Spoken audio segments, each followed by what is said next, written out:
வாய்மொழியும் எங்கள் தாய்மொழியும் இன்று வசப்படவில்லையடி.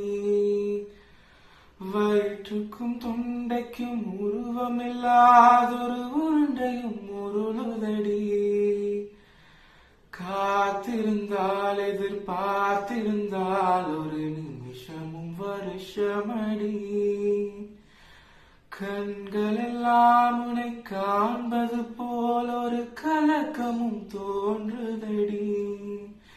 இது ஸ்வர்கமா நரகமா சொல்லடி உள்ளபடி. நான் வாழ்வதும் விடை கொண்டு போவதும் உன் வார்த்தையில் உள்ளதடி. என்னவளே அடி என்னவளே.